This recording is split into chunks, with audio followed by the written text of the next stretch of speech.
Good morning to everyone. This time and place set for the show cause hearing in this matter for contempt for failure to provide parenting time. I'll let you know we're going to take some brief, testimony from the parties. I'll let everybody know that everybody will have an opportunity to speak. So don't interrupt anyone else or don't interrupt the court. You'll have an opportunity to speak your piece. So on we do have the show cause hearing. We also have the motion for change of custody and parenting time. I'm going to address the motion first because that will be the easiest matter to get resolved. So, Mr. Kelly, you can proceed with your motion. Your Honor, essentially, that motion is based primarily on the issues we've had ongoing in relation to compliance with the court order and my client getting parenting time. It's directly and impacts the child custody factors, and I'll name the ones that are impacted due to this withholding occurrence. The love, affection, and emotional ties existing between the parties. It looks at the emotional bond. Him being prevented from seeing his kids is preventing him to continue that emotional bond and nurture that emotional bond, which he had prior to this latest withholding that has started back on December 27th. Factor B, the capacity and disposition of the parties involved to give the child love and affection. That focuses on the ability to again, parent to foster an emotional bond in the future. He's having a hard enough time in the present, again, because she's not keeping in compliance with the court order, and he's not able to see these girls to be able to have a solid relationship and foster that relationship. The length of time they've lived in a stable, satisfactory environment, I'd submit to the court. Defendant's home is not stable, considering the allegations she's made that have been investigated by CPS twice, police twice, and both been denied. Nothing's come of it, which leads me also to the moral fitness of the parties involved, which ties into the same factor. Buckle up, guys. Today we are diving into a courtroom showdown where defiance meets authority head on. Right from the jump, we're told this isn't just a custody dispute. It's a pattern of ignored court orders, denied parenting time, and a mother who believes she can out-talk a judge. The promise is clear. Someone walks in confident and walks out in cuffs. We have to keep in mind, Your Honor, at the beginning of this case, he was charged with domestic violence in relation to her essentially going after him to get keys to his truck so she could get some pot and smoke it. As he's being arrested, she's telling him, "I want you to come home." He, of course, gets him on bond. He can't have any contact. Once the bond conditions get lifted, she's contacting him through text and saying, "Hey, let's meet you and the girls get together and we can go to the zoo, we can go to a park." Okay, Mr. Kelly, how does this relate to your motion? It's related to, Your Honor, again, the moral fitness involved, as well as the stable, satisfactory environment, in that she's accusing him of sex with girls. But before all this, she's wanting him to come home. She's wanting a relationship with him. She's wanting her family essentially reunified. Those two things don't jive together, Your Honor. And I would think that essentially it's a fabrication, which would go again to the moral fitness and also to the mental and physical health of the parties, Your Honor. You're making these allegations, these terrible allegations, but on the other hand, you're still wanting the same guy who's supposedly doing this stuff to come into your house. Finally, Your Honor, the unwillingness and ability to facilitate and encourage a relationship. Again, this is the fourth motion we're here this morning on, Your Honor, for him to see his girls. She doesn't follow your court orders. She withholds them for no valid reason. And she's clearly shown she's not going to facilitate a relationship between him and his kids. I think that's more than enough that gets us over the threshold of a change in circumstance or proper cause, because these things are having a significant impact on these girls' lives in terms of having a relationship with their mother. So we would request, as part of our relief, that you set this matter for an evidentiary hearing. We're also requesting during the interim that my client get temporary parenting time starting today, and that he continue to have them until the evidentiary hearing. That mom's parenting time be supervised at her expense, because she's clearly shown an unwillingness to follow your rulings or to comply with your court orders. I think if you don't do that, she's going to take these kids and run, and we're going to be in a bigger mess than we are today. Okay, thank you. Here, the father's attorney methodically builds a framework. He ties a denied parenting time directly to statutory custody factors: emotional bonding, stability, moral fitness. This is an emotional outrage. It's procedural strategy. By framing repeated interference as a material change in circumstances, he lays the groundwork for something far more serious than a warning. Ms. Couch, if you wish to speak to the motion. I had some statements, but it's just what I had submitted to the court. Okay, go ahead, tell me, and then Would you like me to stand? whatever you wish. If you're more comfortable sitting, go ahead, but speak up a little. So Okay. I said that his first statement was true, but the second statement that he said was false. I said I previously tried to change parenting time because of the videos the plaintiff had been watching. It was reported to Penfield's police department because plaintiff was previously residing in Penfield. I spoke to their sheriff where we looked at the videos together, and he told me that he would be conducting a search and not to address the matter to the plaintiff because he would need time to get 2 search warrants, and the investigation was never done. The fourth statement is false. CPS is not taking the proper steps to ensure the minor children's safety, and I did mention police involvement in the last hearing as well. The fifth statement is also false. Errors were made by the plaintiff's attorney. The sixth statement is also false. There is supposed to be a pending CPS case, and I was never told otherwise. CPS and I have spoken on numerous occasions and decided that the best course of action was therapy, which the minor children are attending at Summit Point. I do have proof of all of that as well. 7, that's also false. I was never told that they were declining to investigate the police. Number 8, it's false. In early 2024, my mom threatened to call CPS on me because of the children's odd behavior, requesting that I get them checked by the doctor. I had the doctor examine them at their 2-year checkup, and almost 2 months later, the plaintiff was arrested for domestic violence. I originally withheld the kids because of the plaintiff's sexual preference for diapers and enemas, knowing that the plaintiff was not mentally stable enough for unsupervised visitation. The 9th statement is true. The 11th statement is false. The 12th, I'm unsure of the plaintiff's employment, but the plaintiff has stopped paying child support, and I still stay at home with my children. Number 13, I have lived at the residence that the FOC has on file since December 10th, 2024. The 14th statement, I'm unsure of the plaintiff's relationship status. I have friends and family in Michigan, and I lived in Indiana until I was 18, and most of my family resides there.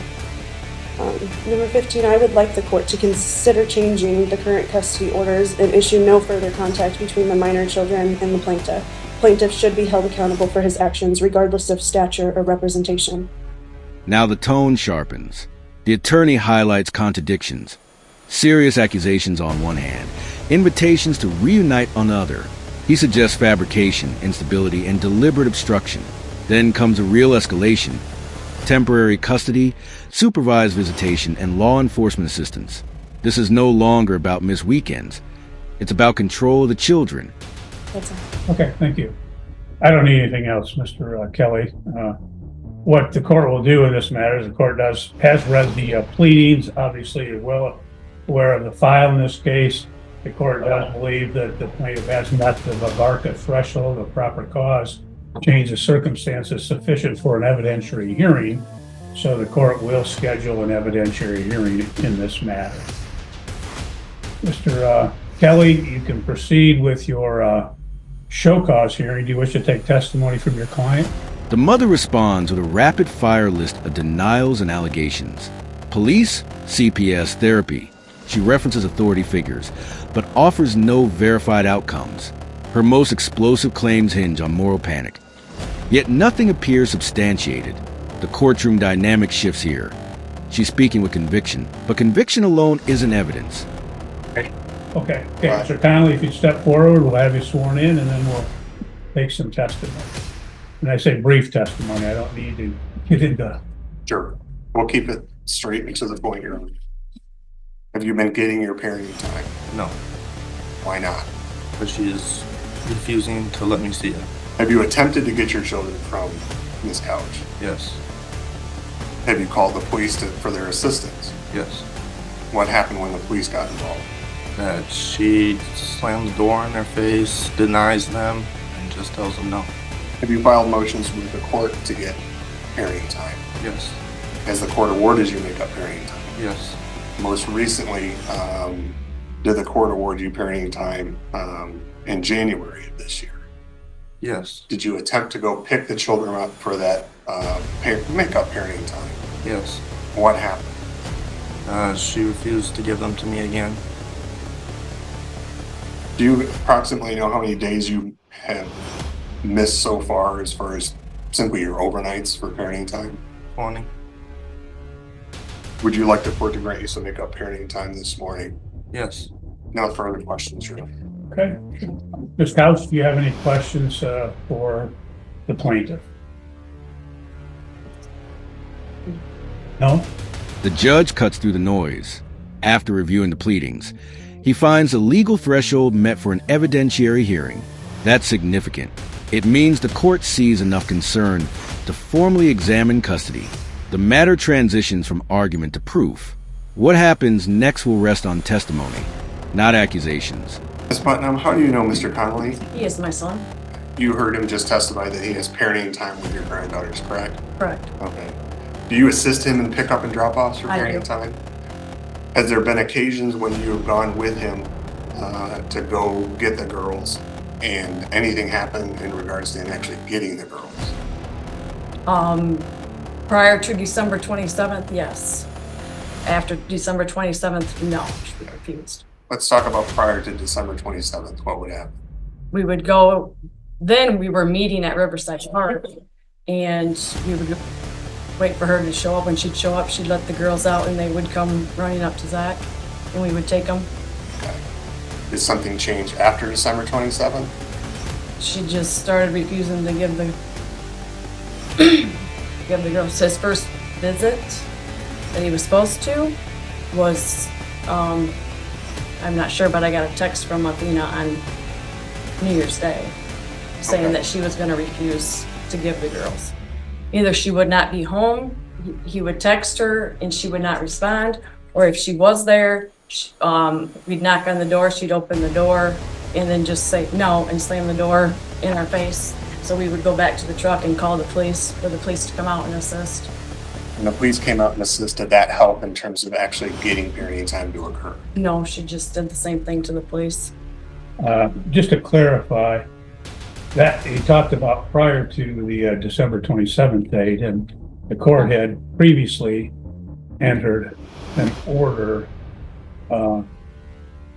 which provided for make-up parenting time that stated that the parenting time would, again, the makeup would occur on January 27, 2025.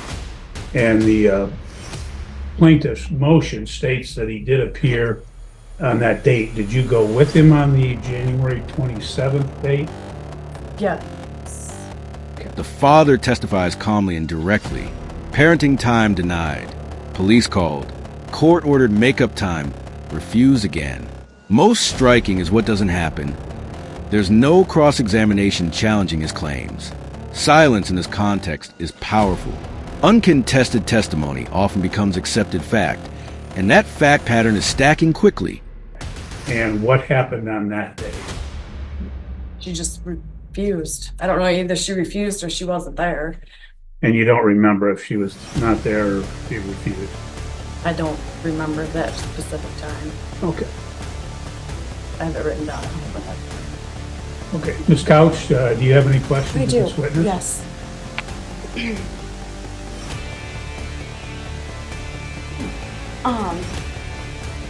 At what age did Zach Conley start wearing diapers?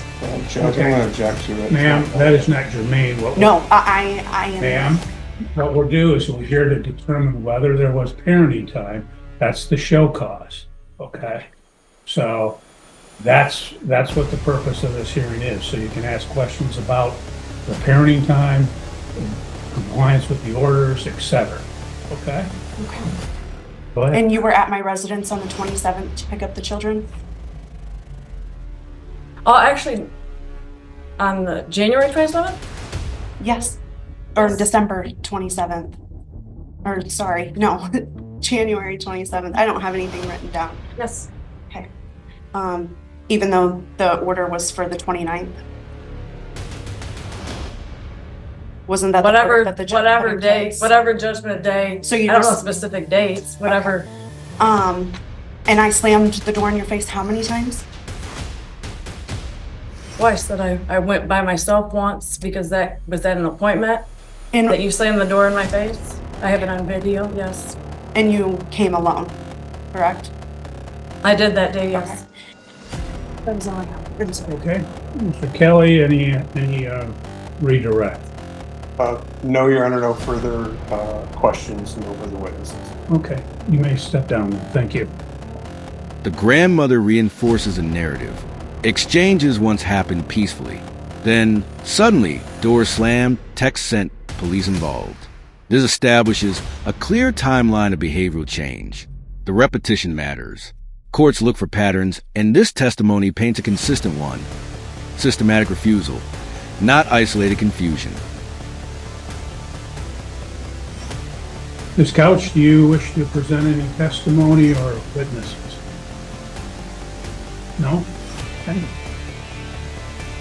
Check that order because there was some, Ms. Couch, you raised some issues concerning the, I think it was the order of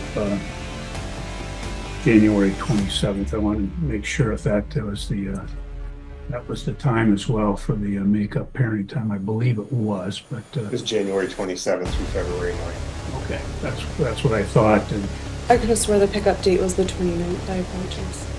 well, I want to make sure that it's correct so that there's no issue. But I was not home at the time of pickups.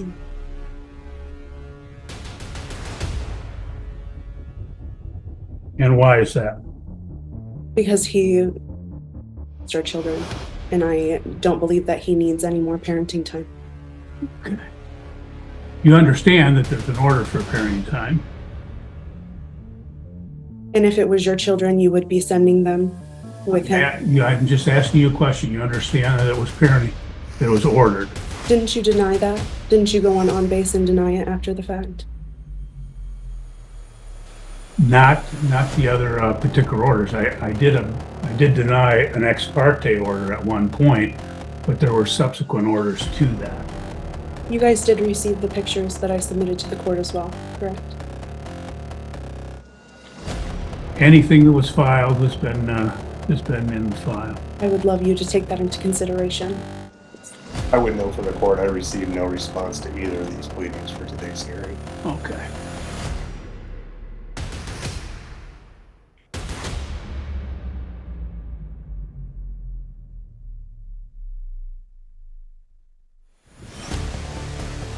You got two in the morning. Okay, the order is dated February 4, 2025, and it provided for makeup parenting time in Christmas Eve, Christmas Day 2025. It also provided that the plaintiff would have the children with him on January 29th, 2025 at 6:00 p.m. until February 9th, 2025. I have another question to ask you, sir. Okay, let me clarify that. This is the order dated February 4th. Did you provide parenting time on the January 29th? No, I did not. Okay. An unexpected turn. She asks about diapers. The judge immediately shuts it down as irrelevant. This moment is revealing. Instead of addressing compliance with court orders, she pivots to personal insinuations. The court's patience visibly narrows. Relevance is everything in contempt hearings, and she's drifting away from it. And we had at the last hearing addressed the issue of the CPS involvement. CPS, as Mr. Kelly has stated, has been involved twice before, and they've not had anything substantiated. Is that your understanding? No, I have the CPS report right here, as well as Carla Titus's number. Now she said that her findings weren't. I need to take the kids to therapy to get the whole picture, from the kids, them talking, them playing, them, interacting with the therapist. And so that way they can go, they can go on record. And they are in therapy at Summit Point. Now this has just started, but they've already, said some things. Do you have, that was one of my questions, do you have the report from Summit Point? They told me that I needed to sign a release so that way they could contact you. Okay, I'm not aware of any report from Summit Point. It may be in the file, it may not, but you have not introduced that today, and you don't have anyone that could speak to that from Summit Point as a witness in this case, which is what today's date is set for in this particular matter. So, okay, Mr. Kelly, do you have any final argument in this matter? Under questioning, she admits she wasn't home for pickup and states she doesn't believe he deserves parenting time. That admission is critical. Personal belief does not override a court order. The judge confirms a date, confirms the order, and confirms noncompliance. At this point, the legal violation is no longer disputed. As the court's already touched on a little bit, this is our fourth motion to try to get him parenting time. We simply want him to have his parenting time, with the threshold being met, Your Honor, and considering the behaviors, and I think it's going to be ongoing from this couch. We request that the children be turned over to him today, that he have custody and parenting time with the children until the evidentiary hearing occurs. We'd request mom's parenting time be supervised. We'd also request the assistance of law enforcement to pick the children up. I believe they're probably with her mother, who's likely going to take the same stance as Ms. Couch and refuse to turn them over. Maybe give them the authority with a court order if she fails to do so, that she can be arrested. And in the meantime, Your Honor, we'd request a finding of contempt. Sanctions are doing nothing. You've sanctioned her $1,000, which she's voiced she's never going to pay. Doesn't have any impact on her. At this point in time, we request jail time, 30 days of jail time. Maybe that'll get her attention that she needs to follow your orders. Thank you. Thank you. Ms. Couch, your closing argument. I am acting in I just want my kids to be safe. That's all.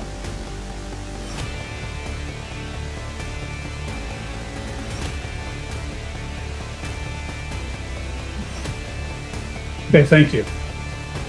Well, the court has heard the testimony in this case. The court will note that, again, that apparently there had been a denial of parenting time, which is not disputed by the defendant. In fact, she acknowledges that she has, in fact, denied parenting time. And the court notes that as a result, she has withheld the children, that she's failed to comply with the order of... But there's reason, sir. Excuse me? There's reason. Okay. Valid reason. Okay, ma'am, you're done. You don't have time to speak at this point. Okay, you've had a chance to testify, you had a chance to do a final argument, so you're done. The court, she failed to comply with the order of June 13, 2024 for parenting time. She failed to comply with the order of December 2nd, 2024 for parenting time. There was an order of November 1, 2024 for makeup parenting time and attorney fees of $500. Again, there was an order for makeup parenting time dated February 4, 2025 for makeup parenting time and attorney fees from the hearing held on January 27, 2025, that all four of those orders she's failed to comply with. The court has reviewed the file. There's been multiple show cause hearings. She has previously been held in contempt of court. She has previously been ordered to make up parenting time as well as pay attorney fees, as I stated, and she's failed to comply with any and all of these prior orders of the court. Her recourse is to file motions, have hearings in the event that there is some issue. The court will note that I am recalling from the last hearing where she had made allegations concerning the plaintiff, and in fact she acknowledged at that time that there had been 2 CPS involvements and the CPS had not done anything as a result. She acknowledged that she'd been in contact with the police, that they had not done anything as a result either. The court will find that she is in fact in contempt of court.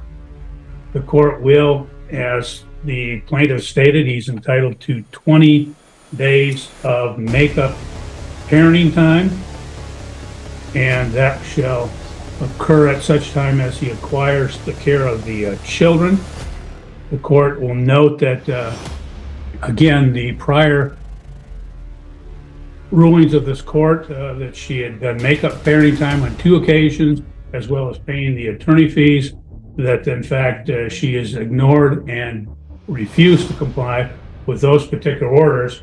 So, ma'am, unfortunately, you leave me no choice, but the court will sentence you to 30 days in jail with the Calhoun County Sheriff. The court will further remand you to the care of the Calhoun County Sheriff, where you will remain until such time as the children are turned over to the plaintiff and until such time as you've paid the previously ordered attorney fees of $1,000. So CPS involvement resurfaces, but the evidence doesn't materialize. No report introduced, no therapist present, no substantiated findings. Allegations without admissible proof carry little weight in contempt proceedings. The defense that once sounded urgent now appears procedurally hollow. ma'am, you can go with the sheriff, and Are you serious? this matter is concluded. You're free to go. Who's Have a good sucking day. whose dick around here? Oh, No, ma'am, seriously. Another 30 days for contempt of court. You're in jail for 60 days now. No, what's If going you on? keep going, I can go as long as you want, ma'am. Closing arguments are brief. The father's attorney asked for custody transfer and jail time, emphasizing repeated defiance. The judge lists prior orders, multiple chances, ignored sanctions, unpaid fees. The pattern is undeniable. Contempt is found. 30 days in jail, plus continued detention until the children are turned over and fees paid. Authority asserts itself decisively. Then comes the final misstep. Instead of accepting the ruling, she challenges the judge directly and insults the court. In real time, that defiance costs her another 30 days. 60 days total. What began as withheld parenting time ends as a compounded contempt sentence. If you found this breakdown insightful, make sure to like the video, subscribe to the channel, and we'll see you in the next video.